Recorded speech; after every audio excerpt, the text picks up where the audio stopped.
Hi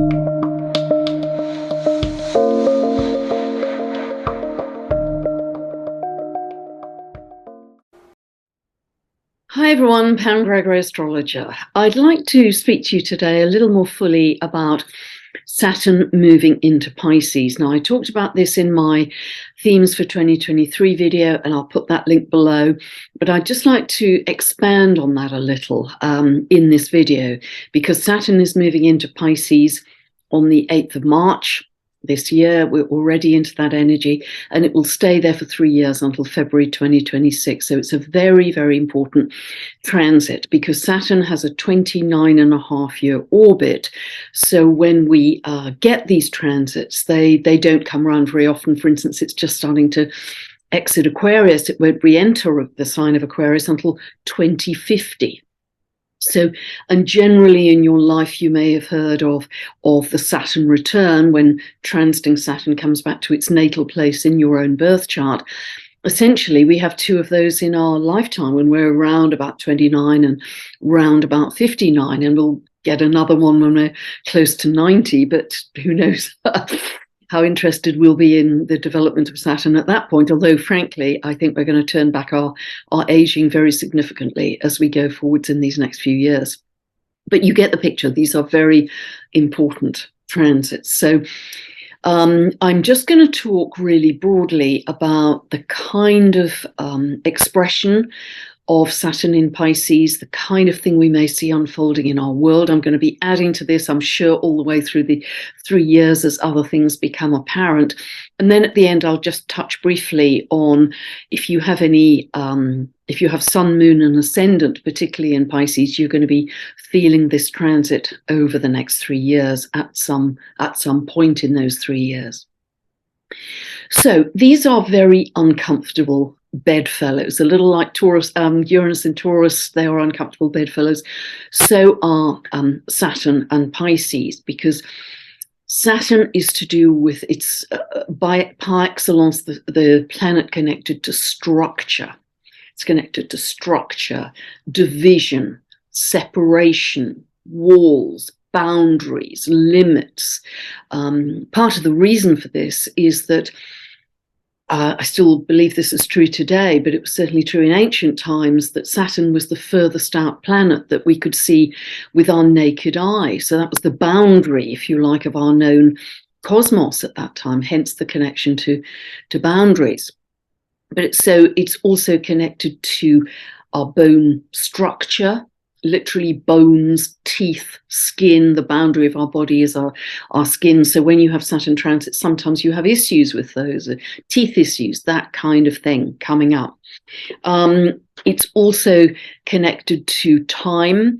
In the myth, Saturn is linked to Chronos, hence chronology. So very much connected to linear time and clock time.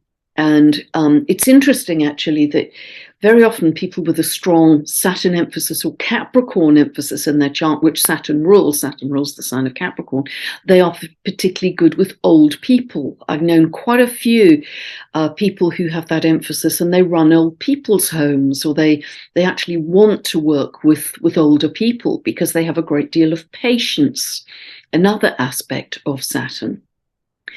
It's very connected to structures in society as well, government, corporations, institutions. So is Capricorn, because Saturn rules Capricorn. So it's very connected to traditional structures, top-down structures. It's connected to the past as well in that way. So tradition, past tradition, the things we've always done in a particular way. So that is one very clear side of Saturn. Now, in contrast to that, Pisces is totally unstructured, utterly unstructured. If Saturn is to do with tangibility and density, and very much linked to our kind of 3D reality, how we move around our world. It's very logical, it's very analytical. It helps to bring focus to things, actually. For instance, if you have Saturn transiting your Mercury, that can be an excellent time to narrow the mind onto specific objectives, which can be really productive if you're working on a specific project or research, etc. So it wants to bring definition, it wants to bring structure. That's the last thing Pisces wants to do. It is the most unstructured of any sign. It's mutable water. It's linked to the oceans, the seas. It just wants to flow and fill spaces. So this is an odd mix. So how is this going to work? Well, I'm going to suggest several possibilities to you, but as I say, I'm going to be adding to these over the next 3 years. I think one aspect of Saturn in Pisces could well be increasing distrust, Pisces, of old traditional structures, Saturn. That's also reinforced by the fact at the moment we still have the South Node moving through Scorpio until July this year. That also brings up issues of distrust with the past, with traditional structures, particularly large financial structures, for instance, or structures that have a lot of money. Scorpio is linked to the financial axis. So we could see increasing distrust. Disillusionment is another Pisces word, disillusionment, and even dissolution, the literal dissolution of old traditional structures, which of course reinforces this very powerful theme I've been talking about for years now, of Pluto moving through these last few degrees of Capricorn. It's at 29 of Capricorn right now. And that is a very powerful theme, the ending of the old world, the ending of the old traditional structures. So Saturn being in Pisces will wash away potentially a lot of those past traditional structures that no longer serve us, that are too constraining, that are too limiting, all Saturn words. I also think we're going to see a huge amount about water, and I mentioned this in the themes for 2023, huge amount about water in so many respects. I think we are going to be concerned about the quality of our water increasingly.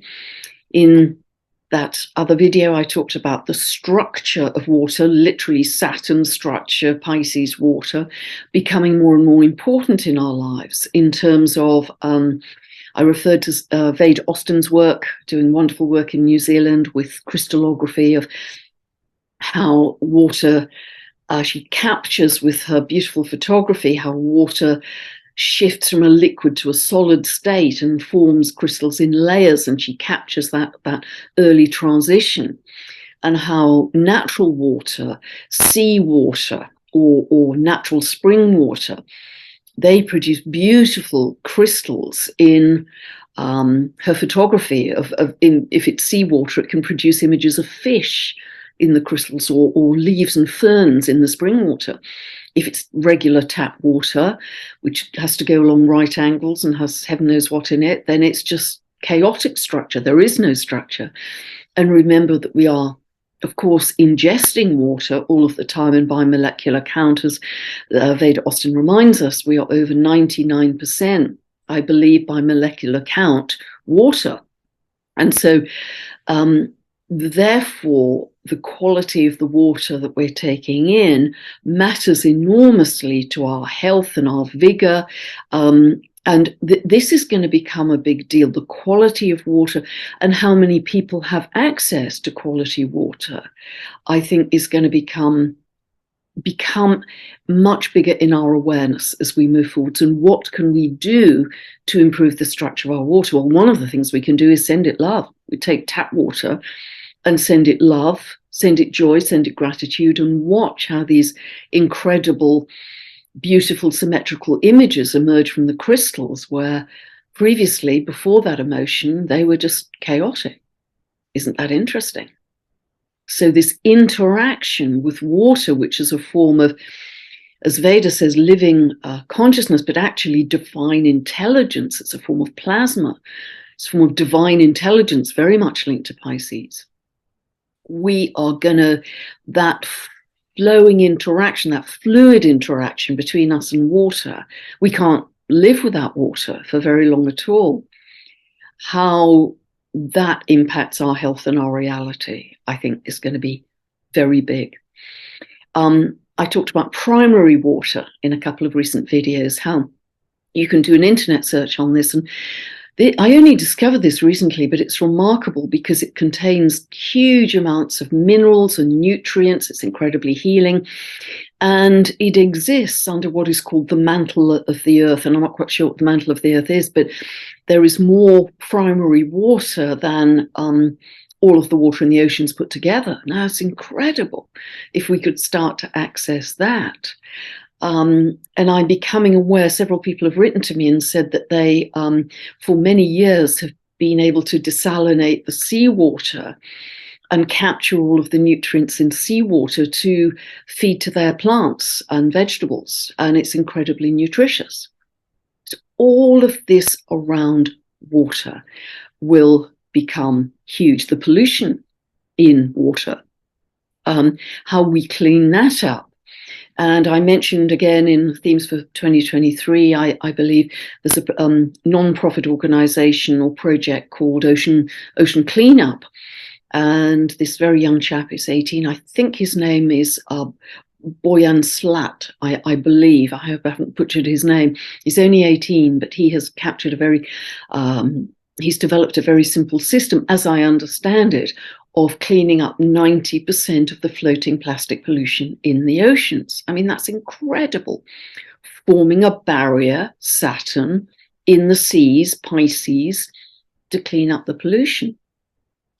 And the deeper pollution, I believe, and I was talking to Magenta Pixie earlier this week about it, I actually feel, and she was bringing through with her channeling of the White Wing Collective of 9 as well, there's going to be some kind of an energetic shift where we can actually clean up the land as well as the seas much more quickly than we might imagine.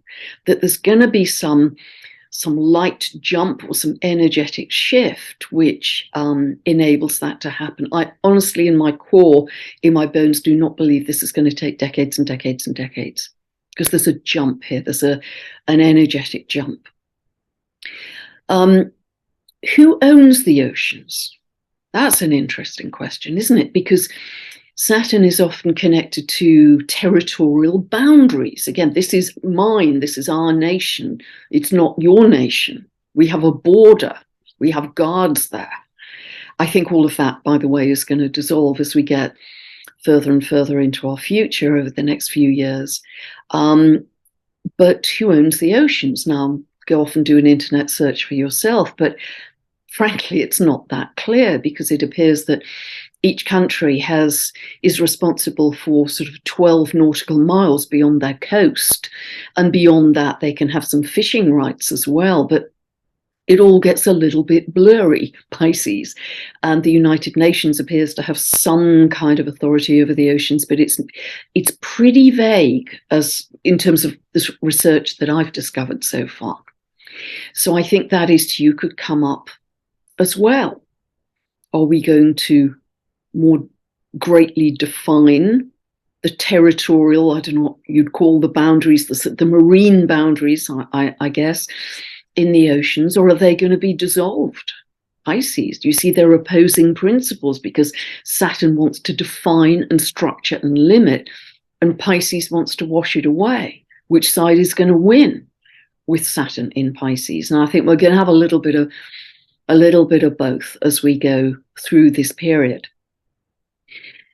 Pisces in its lower expression, well, firstly, it's very connected to blood and to the immune system.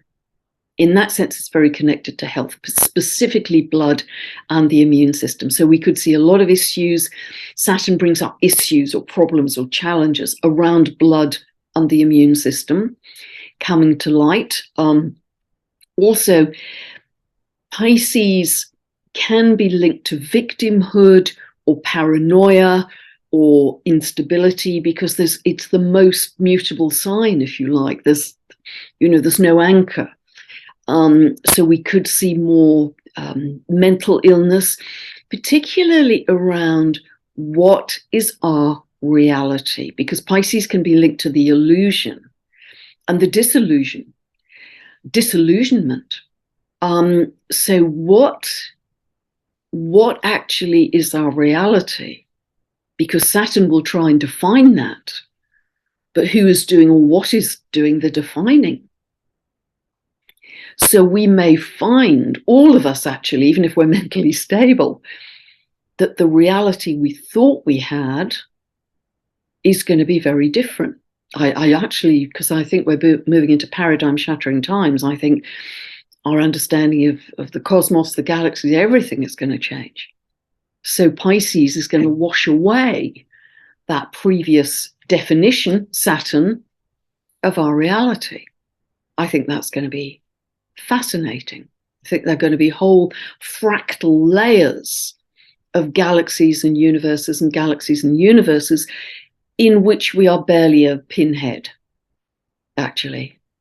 And that's going to feel quite exciting because, again, it leads us into becoming galactic citizens again.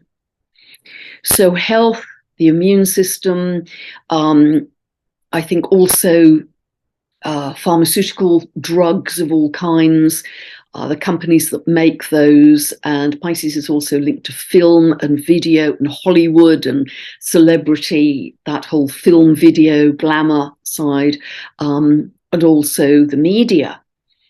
That is going to go through some interesting change because Saturn, the process of Saturn is about contraction. It's often about limiting or shutting down. Remember, I said that when Saturn moved into Aquarius, which is the sign of freedom, and it moved in on March 22nd, 2020, the very next day, March 23rd, 2020, a lot of the world went into lockdown. It's a limitation on freedom. So it's going to be very interesting to see how this operates. Now, that doesn't mean that we're going to have a sudden limitation on the media or drugs or whatever, pharmaceutical companies on day one at all. This has got 3 years to run. But let us just observe that process because that's going to be very interesting, I think. I also think that we could see, it's interesting, if I look back to a previous time when Saturn was in Pisces, that's when Alcoholics Anonymous was set up. And so we could see some limits on the addiction, if you like, limits on the drugs, limits on the addiction, which is what Alcoholics Anonymous was trying to do, to limit the addiction to drink. Also, I think the whole issue around spirituality is going to be very big as well, in that potentially we could have some increasing rules and regulations or limitation around spirituality, Saturn rules and regulations, limitation, and Pisces spirituality. I discovered the other day that Isaac Newton in his birth chart was born with Saturn in Pisces, and many of you may know that he was one of the forerunners of the Age of Reason, because once he developed his laws of motion, he said that astrology had no place because it didn't obey those laws of motion. The planets were too far out to obey the laws of gravity, and therefore he really was one of the forerunners in dismissing astrology from very high places in society. I mean, every royal court had an astrologer. The papacy had an astrology up to the Middle Ages, and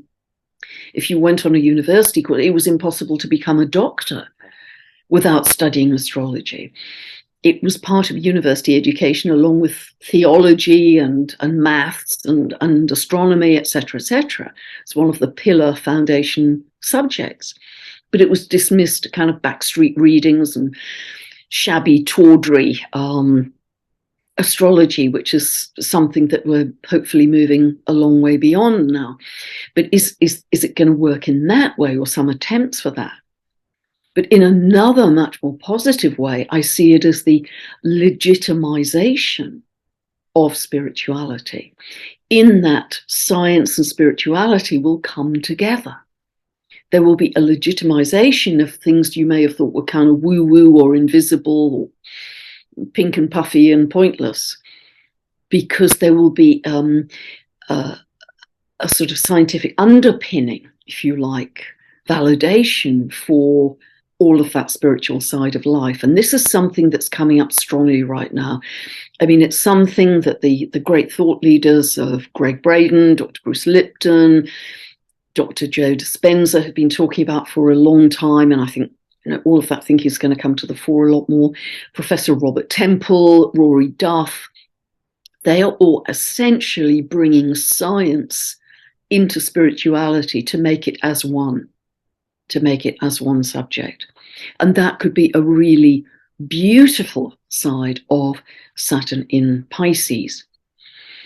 I think more spiritual masters will come to the fore. Be careful with your discernment with this, because Pisces can be gullible. Pisces can be swept along, and it's a wonderful side of Pisces that you always think the best of everybody, but just drop into your heart and use discernment here, because sometimes things and people may not be as they seem.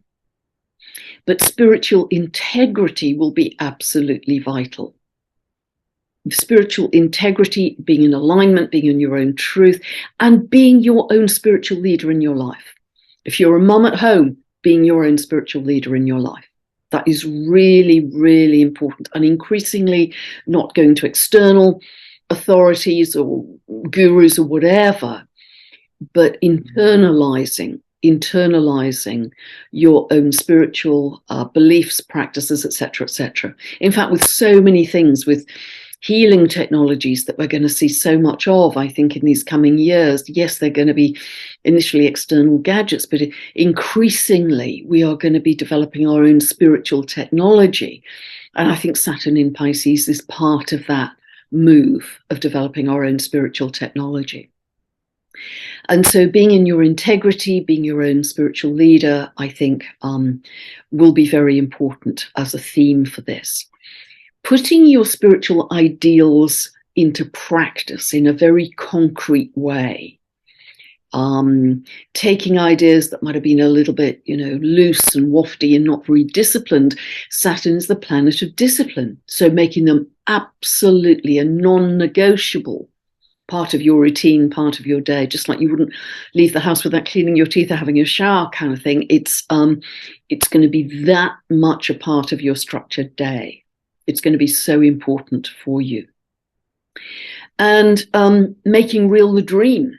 That's very much an expression of Saturn in Pisces. A dream, an ideal that you may have had. It could be a place you want to live, or a relationship, or a job, or a vacation. Something you want to do becomes real, becomes solid in the world. Saturn is about this solidity. It's about manifestation, actually, in a very concrete way.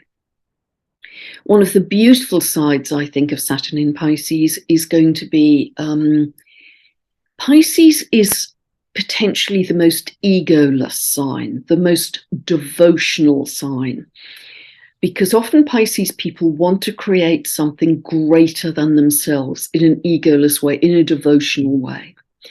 And therefore, I think Saturn in Pisces will encourage many of us to start thinking of our spiritual legacy. What are we building for the long term?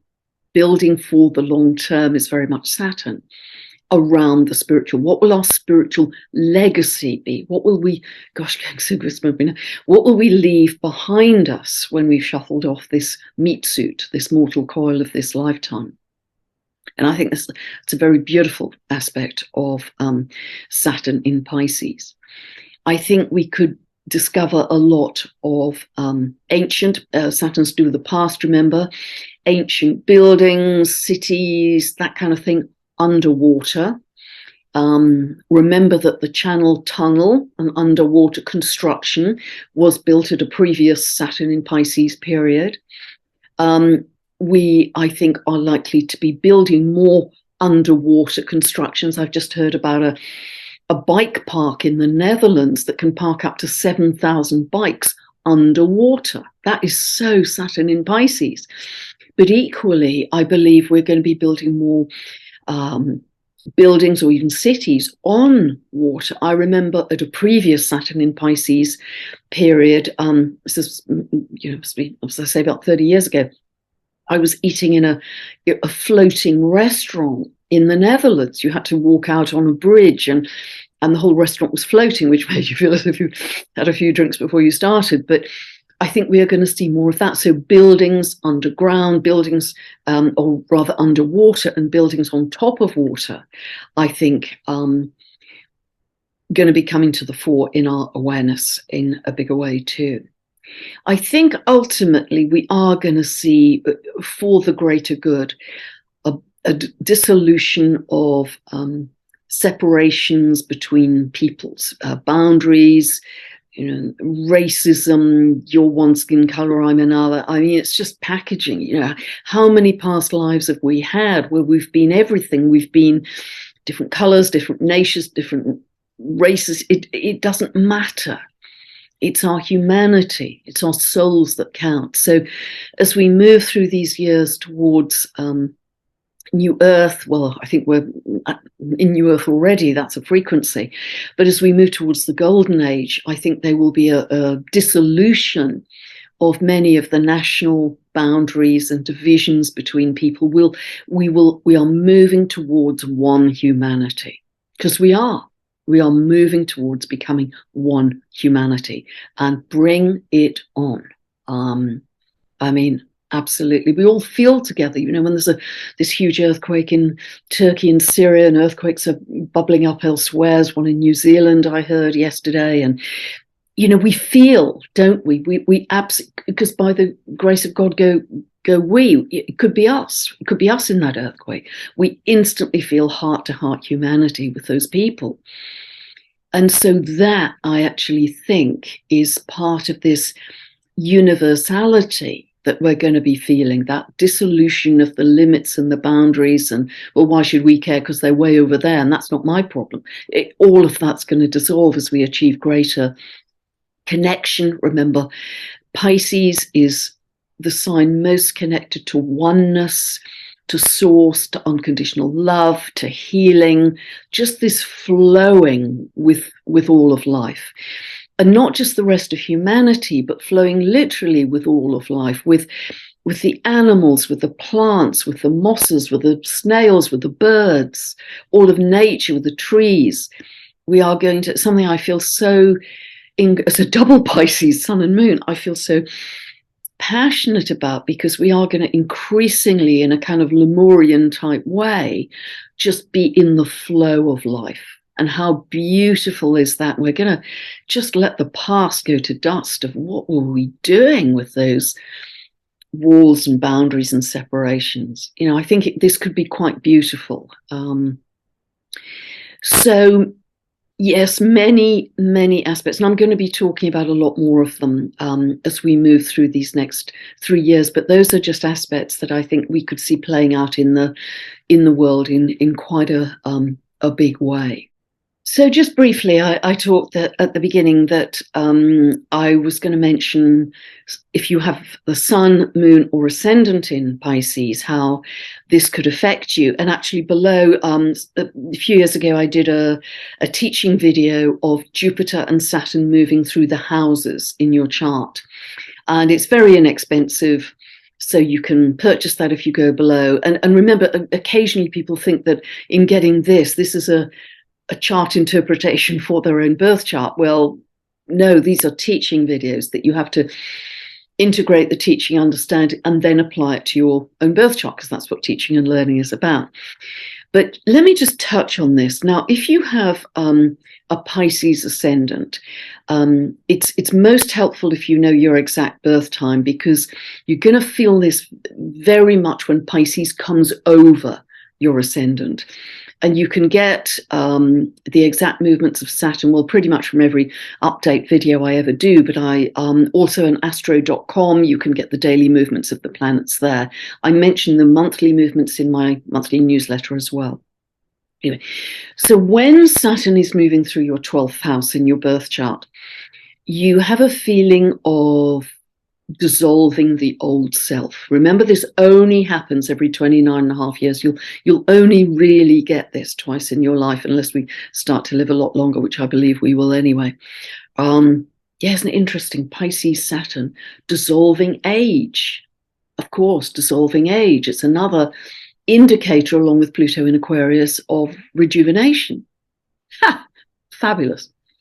So when transiting Saturn is moving through your 12th house, there's this sense of dissolving the old self and dissolving the old structure in your life. So this can feel as if you're almost going through the motions of the old life, like a hamster in a wheel, but it feels quite hollow. It lacks the meaning that it had before. It's just shell, empty shell. And it can feel very emotionally kind of dislocating, disorientating, because you can't quite figure out what's happening. It's quite subtle. So you keep on going like a hamster in the wheel, hoping to recapture the meaning, but you kind of know you're in the chrysalis of something else. And this can make you feel quite cut off from the world. Again, this separation from the world out there that you're not fully interacting with anymore. It can make you feel quite low energy. Another thing about Saturn, actually, if it's moving through Pisces and you have Pisces emphasis, can make you feel slightly lower energy, but it also can give you the benefit of becoming the master, the teacher, the sage, the wise one, the authority. It can have, because it's connected to age and wisdom and experience in that way. Coming back to Saturn in the 12th. So sometimes there's a health issue that can be hard to diagnose because, if you go to a doctor, they wouldn't quite know what to do with you because you'd probably be fine on all the tests. But there's something going on internally for you that is dissolving that old self. And sometimes there's physical isolation. I remember when I had this the first time around and I caught a very rare amoeba when I was trekking the Himalayas the third time around. And for weeks, I was in the tropical disease hospital in London, separated literally from the world where they were trying to deal with it. And so there's that sort of a feeling. So don't worry if you're going through some of these things because they're part of a massive internal shift in you. And then when Saturn hits that ascendant point, there's this sense of solidification almost that, right, okay, now life is concrete. Now I can move ahead, where you were kind of going round and round the wheel. While it was in the 12th house, there was a feeling of, I can't move ahead in life. I'm going round and I'm kind of stuck and I can't kind of see the way ahead. But it is a brilliant time of preparation, of dreaming, of meditating, of planning, of who do you want the new you to be once Saturn hits that ascendant. Physically, mentally, emotionally, spiritually, who do you want the new you to be? Because once Saturn hits that ascendant point, that's the beginning of a whole new 29.5-year cycle. And then you get this feeling of, okay, now life can move ahead. I can get that job. I can buy that house. I can do that traveling, whatever it is. You have a sense of, okay, I'm solid now, and a better sense. You've got a clearer sense of self-definition, a clearer sense of confidence, but at the same time of your own limitations very often, even if you're quite young. There's a very real sense of who you are, very honest. And sometimes you feel that something comes into your life during that next 2.5-year period when Saturn's in the first house, which is making you focus in a particular direction, which could take you on this whole new 29.5-year episode. So it is the beginning of a whole new you. So don't miss that opportunity as you move from the chrysalis to the butterfly, if you like, as Saturn transits your ascendant. So absolutely incredibly important time in life, because it will only happen to absolute max 3 times in your life. And as I say, the third time, you may be quite a lot older. It's not related to age, that movement, because it just depends where Saturn sits in your birth chart. I don't want to get into the technical details of that. If Saturn is moving through over your moon, this can feel quite introspective. You might feel you want to withdraw a little bit, be a bit of a hermit. And it can bring up issues with perhaps your mother, if she's still around, that you have to take more responsibility for your mother, or you have to take more responsibility for certain females in your life. It can often make you think quite deeply about, have I got the balance right between my personal needs for my own personal life, my own nurturing in my life, my need for nurturing, my need for the crucible to hold me, the moon. And am I achieving enough out in the world? Saturn, work in the world, being the authority in the world. So it's often a time of reevaluation or rebalancing the inner and the outer life for you. Saturn often gets a bad rap, but actually when I think it comes to conjunct your sun, I actually think this is a really positive time in life, because there's a feeling of, boy, have I learned a lot in my life. Hasn't come easy, hasn't been lucky, haven't won the lottery. I've taken every step along the road, but I have now a really solid sense of confidence, of wisdom, of really knowing who I am in a clearer way than I've ever known before. And I remember that feeling. I mean, it's quite a while ago, but I remember that feeling very solidly, that, boy, with Saturn, you always get the harvest. You get what you earn with Saturn. Every transit, you get what you earn with Saturn. And that's very true of Saturn conjunct your sun.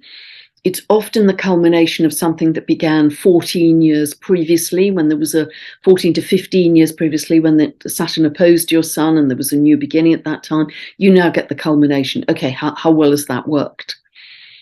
Has it been a great culmination, or are there things that you have to prune and cut away? So, but I think this can be a very solid time of confidence in your life. And I'll just add in one more, actually. Saturn coming up to your midheaven, which is, we used to call it your career, but that seems such an odd word these days, your vocation or your work in the world. And as it's coming up to that midheaven, moving through the ninth house, this is a very, very important time of preparation, those 2.5 years. So the better you prepare, the better that Saturn coming onto the midheaven will work for you in your work in the world. And this is absolutely about getting what you've earned. And it feels like you've climbed to Everest base camp, because again, nothing's been easy. You haven't missed any steps. Nothing comes through luck. You have taken every step on the way to Everest base camp. If you've worked hard, and Saturn rewards those who've worked hard, who've kept kept really at it, haven't taken any shortcuts. Because this is also about integrity, and it's about karma, if you like. I remember, actually, because very often this is a time of culmination in your work. You get a big promotion, or you get greater recognition in the world. And yes, it comes with a lot of responsibility. You're not let off the hook at that point. If anything, you get more responsibility. But there's a sense of culmination. I am at the top of this 29.5-year mountain. And I remember years ago, I was working in a company and I was aware of the astrology of this particular chap. And I thought, wow, he's going to get a big promotion to the board or something when Saturn comes to his midheaven. And he got fired. And we discovered he'd been fiddling his expenses. So if there's any wobble in the integrity, Saturn will let you know that. You get what you earn. And I'm pretty certain that with Richard Nixon, the president of the US previously, the whole Watergate scandal came out as transiting Saturn hit his midheaven. And it didn't work that well for him. So being in your spiritual integrity is absolutely crucial with this transit, well, with all Saturn transits, but particularly Saturn in Pisces, because it is to do with spirituality. And because this is a very crucial 3-year part of the journey towards the golden age and all that we can become to our highest point of evolution ever. It's the first time we've actually ascended in our physicality, which is why, it's quite hard on the physical body right now for many of us. You've really got to be very aware and alert and disciplined of being in alignment. So we've covered a lot more than I was expecting to there. I hope it's helpful. I will be adding to it, as I say, as we go through the next 3 years, but it just gives you a taster of some of the possible manifestations or expressions of Saturn moving through Pisces, and how that also feeds into other important themes that we have going forward. So I'm going to be doing a separate video on Pluto in Aquarius in when I get some time in the next month or so, because that is huge. That's going to be for the next 21 years. So God bless. Thank you so much for listening. Bye for now. If you want more information about my books, my videos, my long monthly newsletter, just check out my website, pamgregory.com. Bye for now.